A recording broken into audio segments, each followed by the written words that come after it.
on today. So welcome to Vivian Westwood. It's the first week of this. I'm going to take you through a little bit of housekeeping first, just so that you can get an idea of the course and how it's going to work. If you're in the Google Classroom, there will be some resources there. And I made these last night. This was an add-on actually, because we've been doing another course, and the lady in the course that we've been doing on immigration, she like made these little facts, like these little facts about immigration, which we printed and cut out, and then it became conversation starters. So I've chosen 30 of Vivian Westwood's quotes, which all match up to some of the content that we're going to be doing, and I've put them into these handouts, and then you can print those in black and white and cut them, and then you could put them in a little bag like that, and then they can be on your table in nice little conversation starters or things to think about and help you get to know her a little bit more. You don't have to agree with everything that she says. They're there to. I've chosen some like ones that are a little bit like she's written one here. If it's too soon, no one.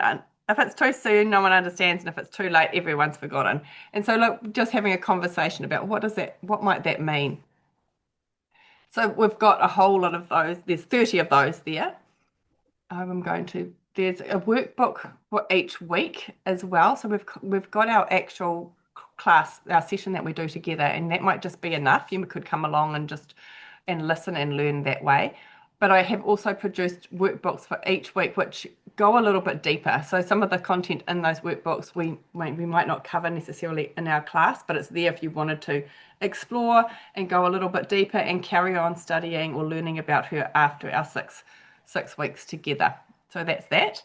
And one other thing is that we also, each week, there's the opportunity to be creative. So kind of taking some of Vivian's ideas or concepts that we've learned about, some psychological concepts that we've learned about this week, and then go and put them into action. So I'll give you an example. Like this week's one, we're going to be looking at make, do, and mend, which is one of her slogans. And so then the creative task is to either make something out of something that you already have, so upcycle something, or fix something that's been sitting there for a wee while, and then you're thinking, oh, that's broken and I've been meaning to fix it for ages. And then this could be the week that you actually put that into practice and do it. But you don't have to, like none of these, there's no assessments. I'm not going to be checking. That was one of the things that I liked about doing these courses, is that it's up to you how much you do. Let me see if I can put this over to present. Can you all see my PowerPoint presentation? Yes. Fabulous. I'm going to change it a little bit so it's bigger. Oh, golly. I tried to stop that thing from wriggling. So welcome to this course. So it's a 6-week creative sociology journey, and we're going to look at the life and the legacy of Vivian Westwood. I'll pop a video up in the classroom as well. I've popped it up in the Facebook group for some of your mums to see. And if you're on Facebook, you're really welcome to join that Facebook group if you want to, or if you are allowed. You don't need to. Everything is going to be over in that Google Classroom, which you have. Everybody got the link to that? Let me know after the class if you haven't. So each week we will look at, well, we'll meet Vivian Westwood, who is a fashion icon and an activist, also a creative rebel, I've called her. And we're going to look at apply different sociological concepts. So you'll look at things like, oh, let's have a look at what we're looking at actually on the next slide. This is kind of giving you an idea of what we're going to be doing. So she was born in World War II. So she was a little girl. She was born in World War II in a village. Next week, we'll look at things like social clocks and gender roles. And so if you're like, I have never heard of a social clock and I have no idea what that is, all that means is that you're in the right place. Because if you already knew about social clocks and you knew what they were, then there would be very little point you being in the session. So we're going to be talking about and unpacking some of these ideas. week 3, she's starting to be, and if you think about human development, like we're basically moving through her moving through her lifespan here. So so you can see some of that psychology here. So week 3, we're going to look at punk, because she was one of the founders of punk rock, in terms of, yeah, very key in the punk rock movement. Power and breaking the mold. So how she broke away from what she was supposed to do and did things very differently. Week 4, we're going to be looking at identity and how our identity develops. Week 5, we're going to be looking at fashion as protest, and then week 6, putting it all together. So that's a sort of an overview of what we'll be doing. Let's have a look. So for some of you have done sociology with me before, and for some of you it might be a new thing. Let's see if I can make this smaller. So does everybody know what sociology is? Yep. So for those of you who are not so sure, socio means society, and ology is the scientific study of. So whenever you see that word ology, it always means a scientific study of. I think that sociology it's a study of society. And for me, it's like putting on a special set of glasses that helps you see secret patterns or special patterns that are in everyday life. So we start to look at our everyday life in a slightly different way. And with that, we start to use different language as well. Let me just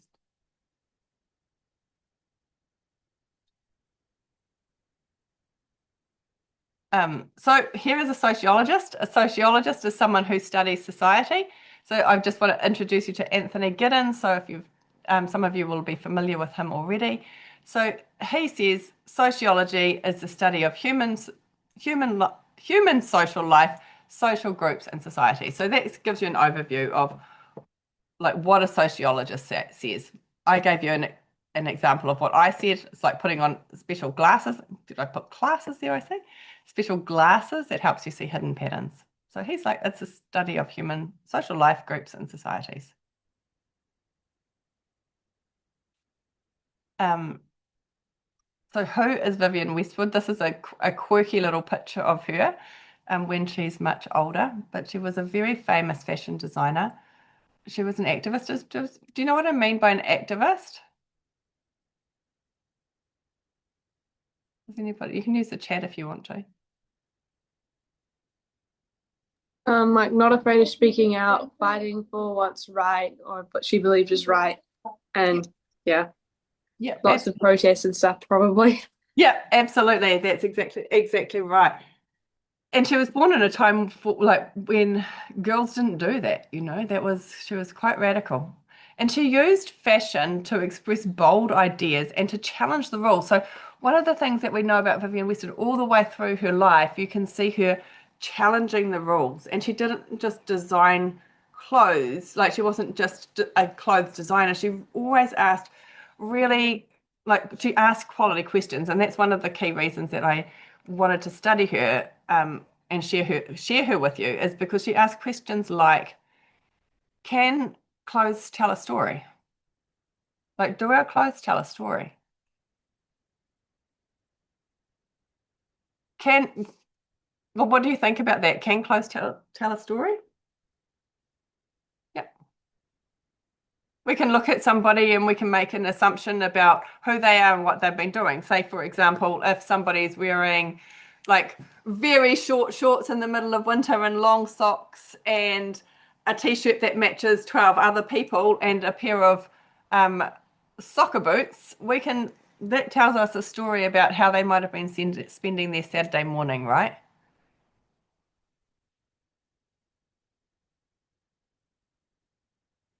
Yeah. Huh? That was me. Mean why? No, that was me because I had. Oh, long socks, yeah. Yeah. Or if they're wearing a ball gown or something, you can tell that it tells us a story about how they might be spending their evening. Or if they are wearing a sari, that might tell us something about which part of the world they come from.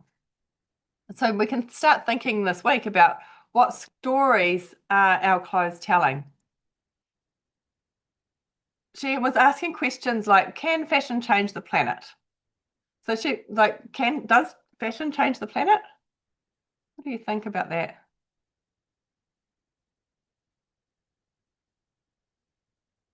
Do you think fashion changes the planet? Mm, We've got a maybe here. Yeah, I would say yes because yeah, it was when women started to wear pants, it was also starting, women's rights were also starting to, yeah. Yeah, good point. Absolutely.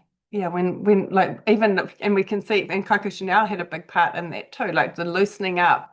Like when clothes started to change, what we were able to do as women also changed. And if you think about fast fashion today, you can buy so many, like you can buy so many clothes for such a little amount of money, and the impact that that is having on our globe and on our planet is also significant.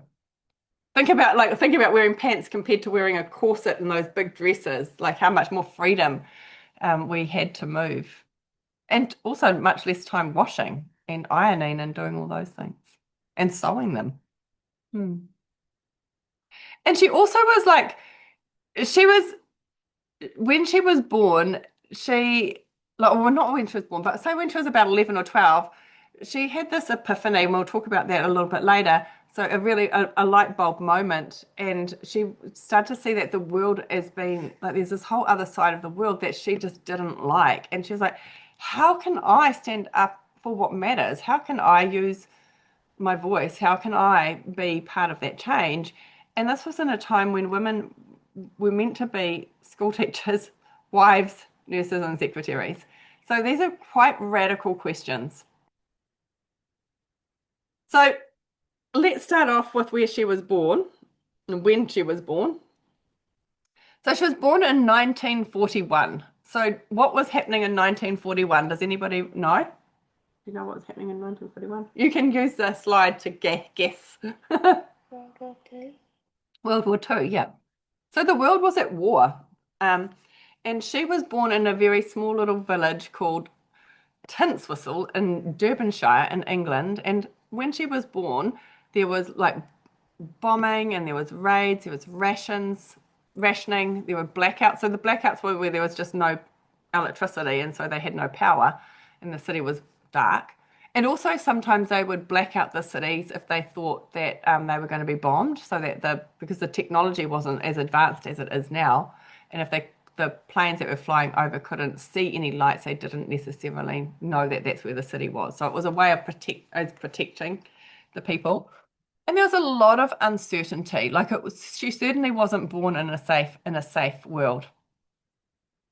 So what I've just written a little bit here about what was happening in World War II. So that might be something, if you're not sure about that you might want to go and research as well, but you don't need to. But World War II it began in 1939 and went till 1945.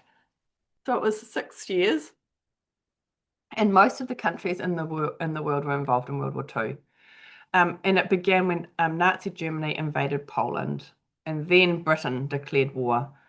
And by that time, like I said, life was very hard for the people who were living um, in those times. It was difficult. Food shortages were real. There's a whole thing actually, and I talked about this in one of my other classes by bananas. Like there was bananas became a big shortage in England, so much so that they made fake bananas. I can pop up a little link if you're interested in that. Because the bananas were taking up too much room on the ships for food. So there was a lot of shortages. But people found one of the things that, like Vivian noticed, that even though there was all this hardship, that people found a way to help each other and to keep going. And so these are some of the fundamental things that started to shape her life. So when she was born, her dad he used to work in a coal mine. I've put a picture down here over here on the left-hand side of a coal mine.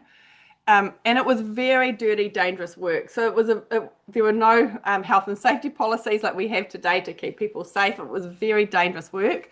Many people were injured and many people died there. During the war, her dad didn't go off and fight. He actually got a job working in an aircraft factory. After that, he got a job working as a cobbler. And her mother worked in a cotton mill factory. So she was a cotton mill worker, and cotton mills were reasonably new, and they were these big factories here. And this is a picture of a cotton mill factory. That's not Vivian's mother, because photos were quite hard to get there, so there's not a lot of them. But they were the factories where they were taking raw cotton and turning it into cloth. And this is how we used to make our fabrics. Those are the types of machinery that they had back then. So that just gives you an example of so what was happening when she was born and what type of family she was born into. She was the eldest of 3 children, and she had a younger brother and a sister, and they lived with their mum and dad. So in sociology, we call this family structure. So family structure means the way that a family is set up, who lives in your home, and how people relate to each other. So take a moment now to just, if you've got a piece of paper, or maybe you can just think about it, or type it in the chat, might be good, might be a good way to do it too. Think like a sociologist. Who is in your family? So that means, what is your family structure? So I'll get Zara to type hers up in the chat. See. So think like a sociologist. What's your family structure? So who's in your family? Oh, there you go, Zara. Just write who's in your family. So just writing. So it would be your mum, your dad, and your brother. You might.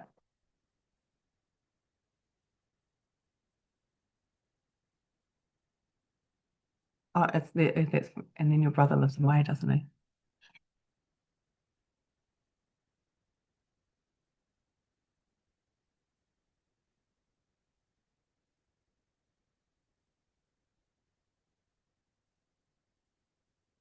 Does everybody got something? You can type it up in the chat and then we'll be able to see it too.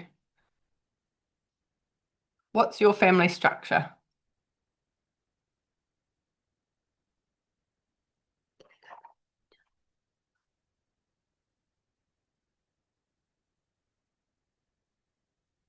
Zara's popped there, her mum, her dad, and her brother. So she actually only lives with her mum and her dad because her brother's 24, and her brother lives in a different city. So that would be an example of our family structure. Very simple. But you got the game of what is a family structure? Give me some yeses, give me some thumbs up.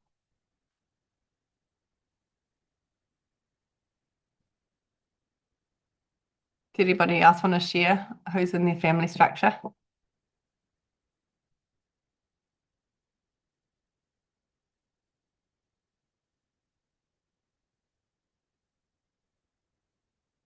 We've got a very quiet group. Is that clear to you? Who when we're thinking about who's in my family, how that is what sociologists use this when we're starting to look at societies, because the family is one of the key components of one of the key groups that we're interested in. Bethany, my mum, dad, 2 sisters, a dog, and 3 quails. Perfect. Eloise, my mum, my dad, and my 2 sisters. Yep. And the other thing we can do too is we can think about here we are in it, and then have we got older sisters, younger sisters, where we are in that family as well. Oh, yeah, we didn't add our pets, but the pets are a very big key part of families. So I was yes, I was we've got too many. We do have a lot of pets. Yeah. But you've got the game, right? So that's a family structure. So when we're talking about family structure, it just means who's in our family. And sometimes our family structure might be that not everybody lives in the same household. So Zara's here her brother, and he lives in Auckland. So sometimes maybe mum and dad might not live in the same household, and there might be other brothers and sisters living in different households, or half brothers and sisters, or blended families. So it can become quite a complex situation when we start to look at that situation. So D8, my son, his dad lived in a different city, had a different wife, another wife, and he had some other brothers and brothers down there too.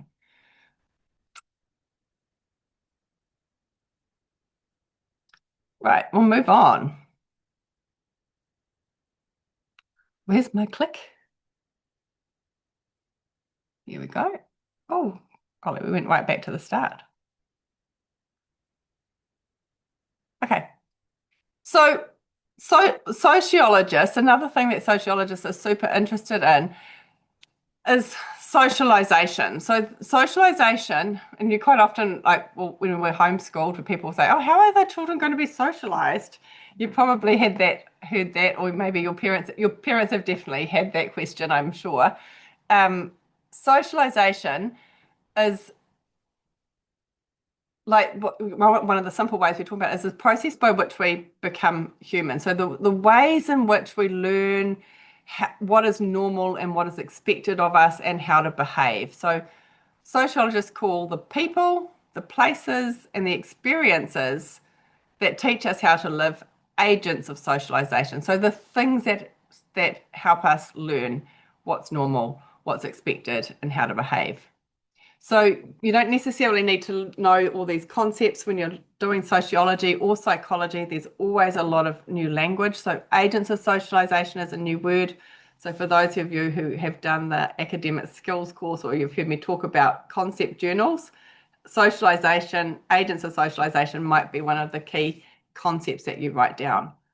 So socialization is really, really important because it helps us work out, like, who am I? Like, it helps us develop our sense of identity, our sense of self, and also how we belong and who we belong to. And it becomes how we learn to interact and how our culture is shaped. So some of the key agents of socialization for Vivienne Westwood, like from what we already know, was that World War II was happening, right? So that would be an agent of socialization. Ration books were part of her socialization. The technology of her time was very simple compared to what we've got now. And she was also brought up in a Methodist, her family were Christians. They grew up in a very small village that was predominantly Methodist, which is a type of Christianity. So I'm just going to have a little sip of water.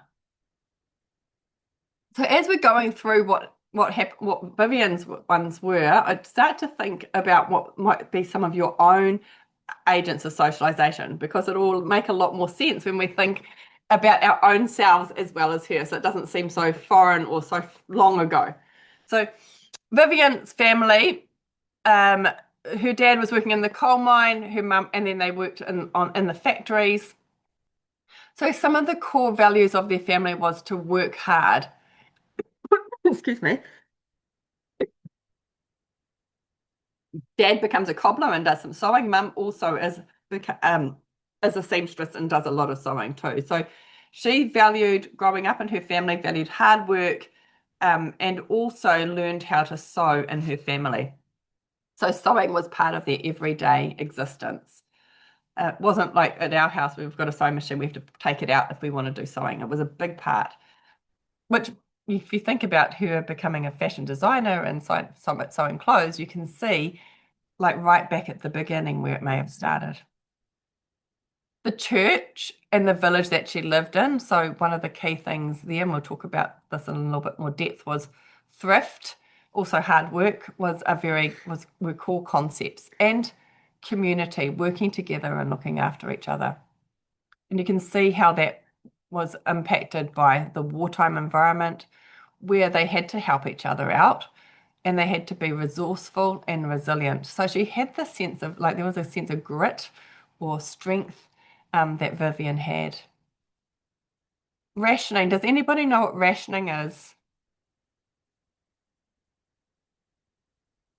Limiting the food that people get given so everybody has enough to live on. Yeah, absolutely. And in World War One, Britain, they didn't have enough food in World War One because they didn't start rationing until much later, right till nearly the end of the war. So if you had money, you had food, and if you didn't have money, you didn't have food. And when it came to World War Two, they had established the rationing at the end of World War One. So when World War Two happened, they started off with rationing like right from the beginning, from the onset actually, and everyone had one of these books here, one of these rationing books. And we're going to look a little bit more at that too. Also, the technology and we've had rationing in our own lives, haven't we? Like when we think about, like if you at the moment you go to the supermarket too, it's like 2 packets of butter for some reason. I don't know why. I don't know why that is. So technology of her time as well. So that was also a big impact. Like, so they had really basic tools and basic machines, and they didn't have the digital world that we have today.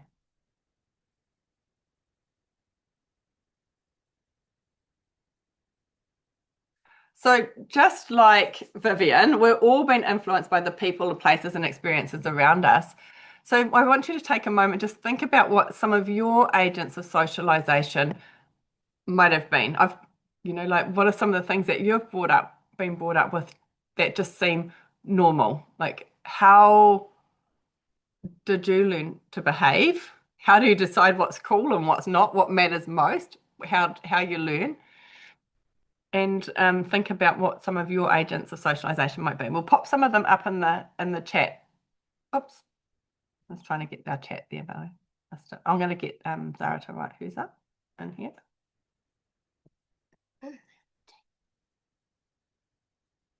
Take a few moments to do this. This way it will stick in your brain rather than me just talking at you. So what might be some agents of socialization? What could you write there? Maybe your family? Like we like teach you what you think is like what's good and what's wrong, what's right, what might not be so well good. Like even like getting out of bed and making when you get out of bed, make the bed. Like that's a kind of a rule, something that you've been taught to do. Yep. So family might be one you write down there. Okay.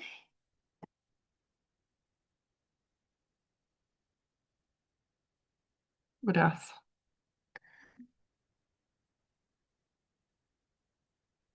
Homeschool groups.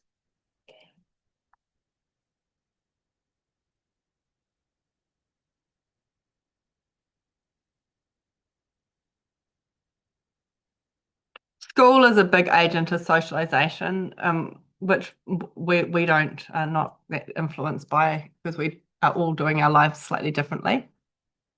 But that's kind of what the state or the government says. Here's what we want. Here's what our society we want our society to look like, and then they teach that through the schooling system. What else? I've got some ideas here on the side here, like so technology, okay? Like using the internet. Huh?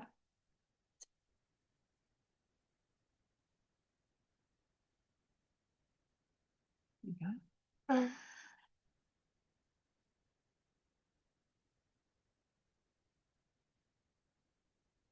Technology, like because it helps you, like that teaches you how you need to I have this.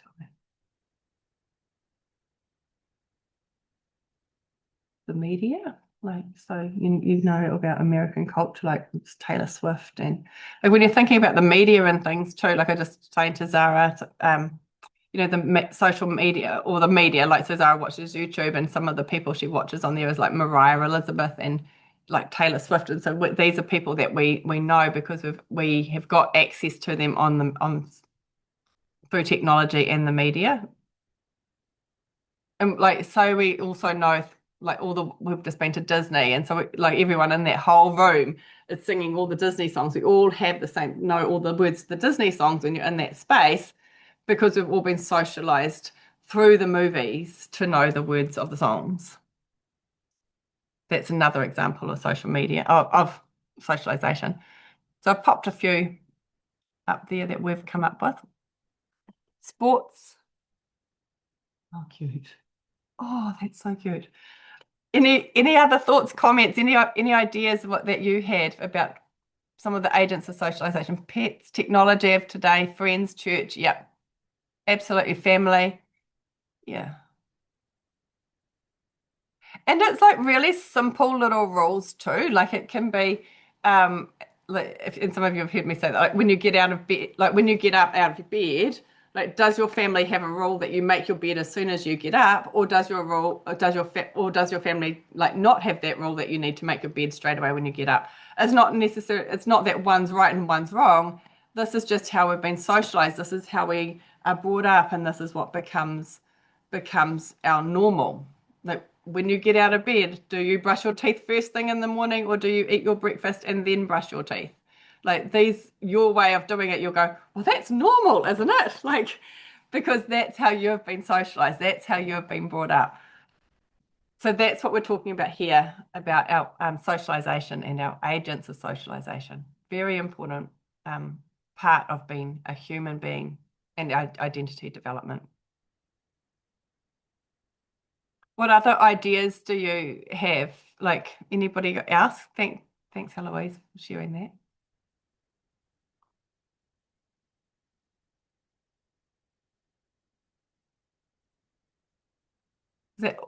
Give me a thumbs up if we're all good and we understand and can move on to the next slide. I've got a thumb up there. A thumbs up, 2 thumbs up. I can't see Amaya and Madison, so I'm going to assume we're good. If you have any questions, just let me know. I'm going to make that little again and move on to the next slide. We've gone back to the start again. Look how much we've covered.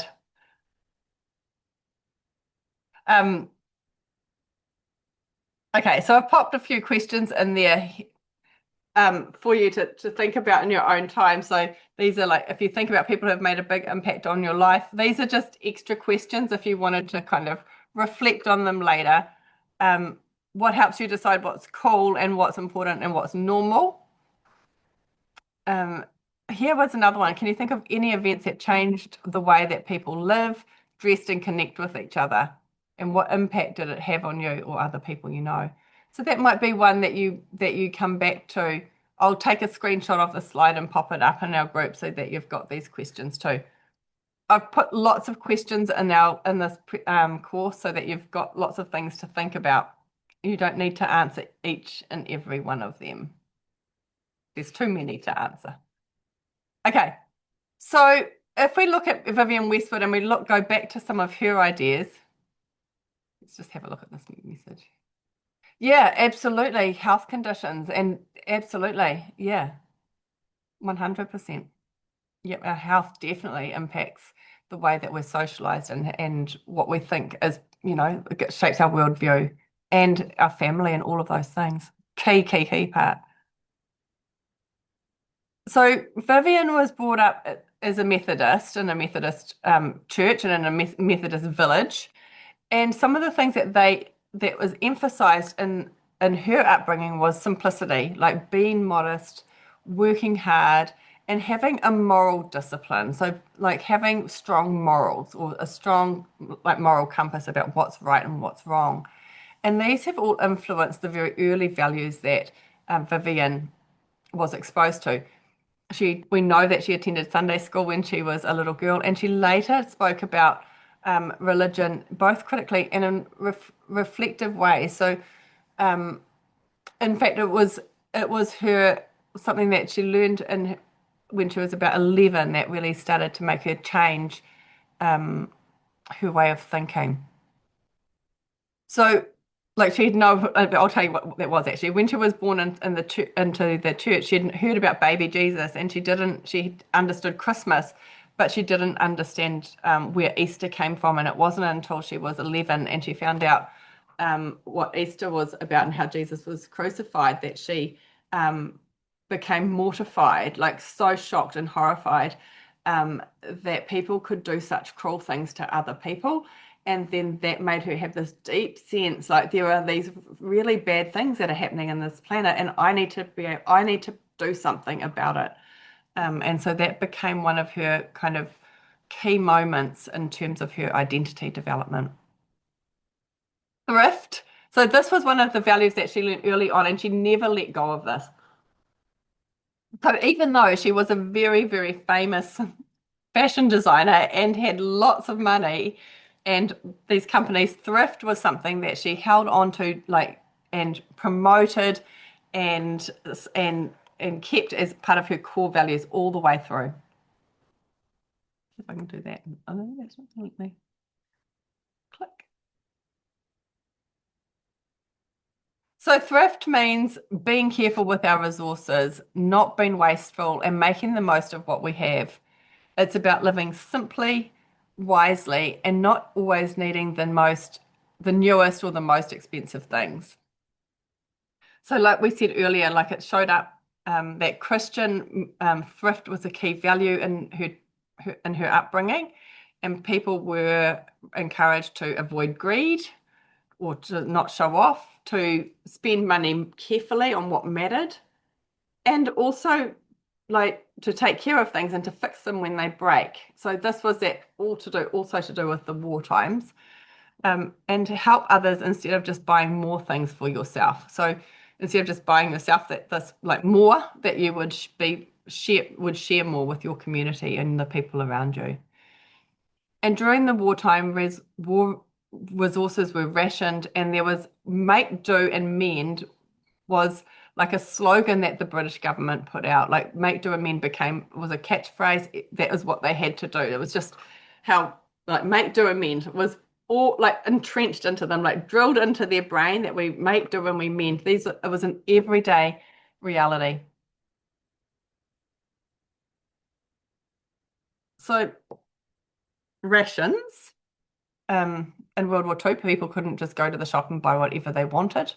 We've talked a little bit about these already. So the government introduced rationing because of shortages, and families were given ration books. So these are examples of ration books. And you were given coupons, and they limited how much you could buy, and what you could buy depended on who was in your family. So that comes back to that family structure that we were talking about at the beginning. So things that were rationed included things like sugar, meat, butter, clothing, and petrol. Everybody had rations, and everybody had to share, and everyone had to repair things, and they had to make things last. There's just an example there. In your workbook that's in the Google Classroom, one of the activities that you're invited to do is to go and have a look at a ration book and see what sorts of things were rationed, like what they actually were, like 2 ounces per week of butter. Like you might weigh that out and go, wow, this is how much butter like that that people had. How many eggs, how much bacon was one of the things that I think was rationed as well. So it keeps clicking, I can't always see the things. Oopsie.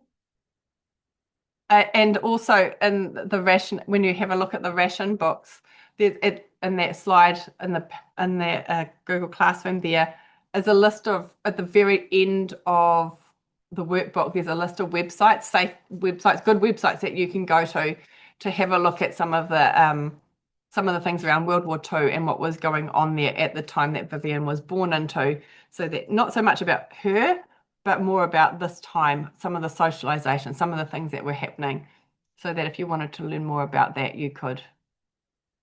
And it's got some of them too. I've chosen some sites that have got stories about children her age that were born in the war and what that was like for them growing up. So they're trying to see the world through her eyes. You know, she's only a little girl being born into this time. So this is one of Vivian's quotes, and you can see how it might have been influenced by that upbringing. So she's very famous for saying that, and you'll find this quote on these that I have made for you. It's on there. Buy less, choose well, and make it last. So can you see how that might be influenced by the way that she was brought up?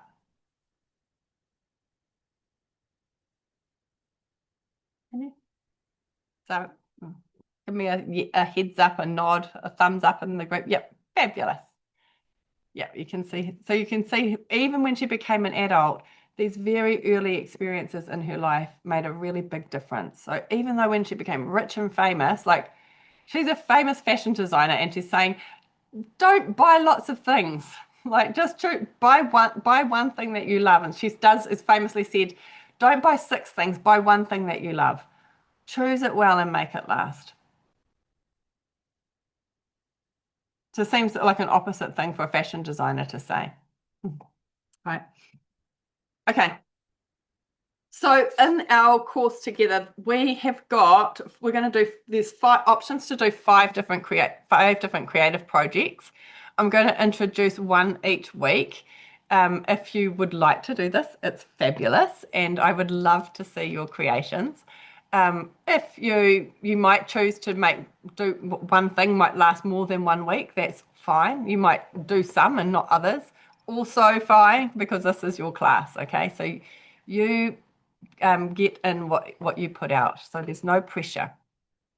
But here are the things that we're going to be doing. So make, do, and mend. We are going to be implementing some of the things that we are doing here. So this week we've talked about make, do, and mend. So we are going to do that. Next week we'll be talking about wear your message. Week 3, punk the rules. So that's like breaking some of the rules in terms of clothing. Create yourself. So looking at ways that you might design something that expresses who you are. And then the 5th week is fashion as protest. So how can we use our clothes or our to create a message or send a message? So you might draw these, you might make them, you might upcycle something that you've got. Whoops. Okay. So make, do, and mend. This is our theme for this week, for our slogan or our quote to focus on. So make, do, and mend. I'll say it one more time. Make, do, and mend. I'm wanting it to get into your brain. The creative project here is, here, we've got here. So during Vivienne Westwood's childhood, make, do, and mend wasn't just a cute slogan, it was a way of life for her. With rationing and wartime scarcities, families had to learn to stretch resources, fix what was broken, and find beauty in the everyday. She didn't grow up surrounded in the luxury that she ends up with at the end of her life when she's a dame, but she is surrounded by sewing machines and scraps of fabric and the creativity of people around her in her home and in her village that made things last. So your turn this week is to create or design something or repair something only using materials that you have at home. So we're not going to go out to the shop and buy anything from this to do this project. We're going to find something. It could be, I've got some ideas here, what we could do. The project is about being resourceful. It's about sustainability. It's about being creative. The values that Vivienne carried right through, that began in her childhood and went right through to her last years. So you could make a badge or a brooch out of a bottle top or fabric scraps. I've got a scarf or a bag out of an old t-shirt. Jewellery from out of something that's broken. You could maybe make something out of buttons or maybe something that's broken, a broken accessory, and change it up, make it into something new. You could make a little mini herb garden for using old jars or tins. Fix something that's broken. And I've got here the other thing I've got, which is inspired by Zara actually. Make an ASMR board. For some reason you can't see it. Made out of things that you've got at home. So reused, repurposed items.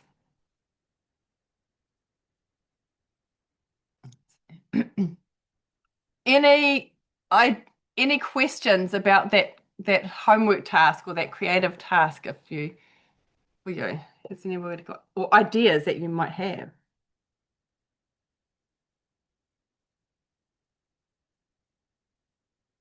This morning when I was walking past, I've got some broken earrings and I was like, okay, this is my opportunity to fix those.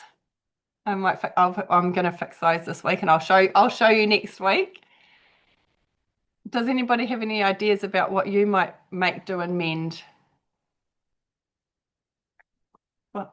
I doubled up the Disney discs and try to make it into a pen like you said in Euclid. Oh, that's a good idea. So Zara's just said, I don't know if you heard her because she was a bit quiet, but you know those Disney, she's just said she got some of those Disney discs from Countdown and she's got some double ups of those and she said she might put a pin on the back of those and turn them into little badges.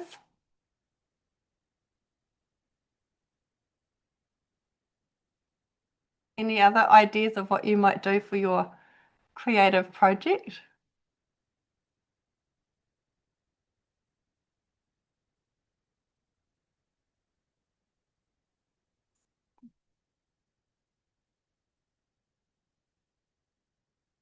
Another thing that we've done too is we have made dog toys out of old t-shirts.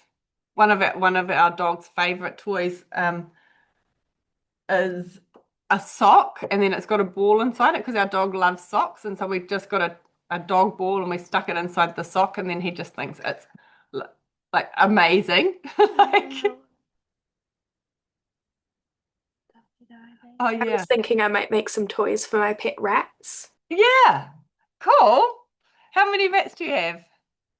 3. Oh wow, that's so cute. Yeah, that's exactly it. That's like you're making do with what you've got and making something, and then you and I think if we can I thought we can't really do a course on Vivienne Westwood, who was super creative, and not actually be creative. Just talk about, oh yeah, there was this creative girl, and she grew up to be this amazing creative woman. I thought it's a nice opportunity for us to go, okay, so how can I act like her a little bit, like make, do, and mend some of the things that we have. Amaya, do you have any, or Madison, do you have any ideas about how you could make, do, and mend? I've also got a hole in a shirt, and I'm like, I could sew that, but I don't really love sewing, so I probably won't. But I'm like, I could do that. I'm more likely to fix my earrings.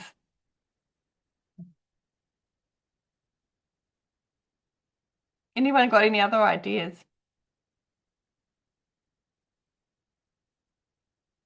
Has anyone made an ASMR board? Do you want to go get yours? So I'll show you hers that she's made. We've got a few minutes. Lots of hot glue, a gun involved in those. Does anybody have any other thoughts or comments or questions about Vivienne Westwood this morning? I'm going to show you some videos of her next week.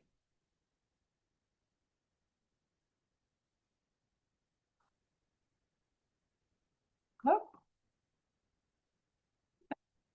I'll just show you some of her boards that she's made, just as inspiration that she just likes. You can show them. It's this scarf, so you can braid their hair. They have the glue stick. Like one, this hat. And then there's this.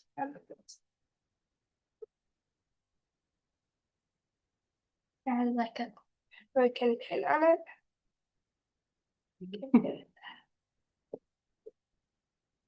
There's an idea if you're wanting to do. Zoe has quite a lot of fun making those out of old things that are around. Or any other thoughts, comments, or questions? We could end early if there's nothing else. Well, it's not super early, a few minutes. Interesting. Did you learn something new? We've got our key concepts or key words that we talked about today: family structure, socialization, agents of socialization. Those are the sociology concepts that we've been introduced to. And just practice, have a look at those things during the week this week. And I'll see you soon. Have a beautiful day. Good week. And I look forward to seeing your creations if you make some. We'll start by showing those at the beginning of next week. Thank you. My pleasure. See you Thank soon. you. Bye.